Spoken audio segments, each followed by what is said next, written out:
Work life ব্যালেন্সের নামে নিজেকে যে ধোঁকা দেওয়ার বিষয়টা, ওইটা দেখলে খুব হাসি পায়। ধরেন আপনি নতুন একটা ব্যবসা শুরু করছেন বা নতুন কোথাও জয়েন করছেন চাকরিতে, তখনই যদি আপনি ওয়ার্ক লাইফ ব্যালেন্স খোঁজা শুরু করেন বা আপনি কাজের পাশাপাশি নিজেকে স্পেস দেওয়া বা নিজে একটু আরামের বিষয়টা ভাবা শুরু করেন, তো সারা জীবন আপনার কষ্ট করে যেতে হবে। আমি এরকম অনেক মানুষ দেখছি যারা ওয়ার্ক লাইফ ব্যালেন্স মানে আমার সাথেই ঢুকছে বা আমার পরে অনেক পরে ঢুকছে, তারা প্রবেশন পিরিয়ডে আছে। প্রবেশন পিরিয়ডে মূলত নিজেকে প্রমাণ করার সময়, সেই সময়টার মধ্যে তারা কি করে? এক্সট্রা একটু এফোর্ট দিতে নারাজ। তারা ওয়ার্ক লাইফ ব্যালেন্স নিয়ে কথা বলে বা টানা ৭ দিন কাজ করা যাবে না বা ৮ ঘন্টার বেশি ১ ঘন্টাও কাজ করা যাবে না। নিজেকে একটু সময় দেওয়া, ফ্যামিলিকে সময় দেওয়া, এরকম এটসেট্রা অনেক ধরনের অজুহাত দেখায়। এতে করে কিন্তু আমরা নিজেরাই ঠকে যাইতেছি। আমি বলি কিভাবে?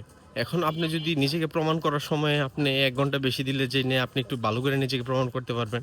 নিজেকে অবস্থানটা শক্ত করতে পারবেন। সেই জায়গায় আপনি ওয়ার্ক লাইফ ব্যালেন্সের অজুহাত দেখাইয়া পার পেয়ে গেলেন।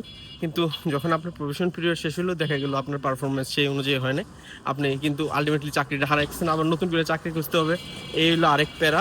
প্লাস হচ্ছে একটা মাথার মধ্যে প্রেশার ক্রিয়েট হয়। বা নতুন একটা ব্যবসা শুরু করছেন। আপনার ওয়ার্ক লাইফ ব্যালেন্স মেইনটেইন করতে গিয়ে দেখলেন ব্যবসায় লস। ১ বছর পরে আপনার ব্যবসা নাই। পুঁজিও শেষ হয়ে গেছে।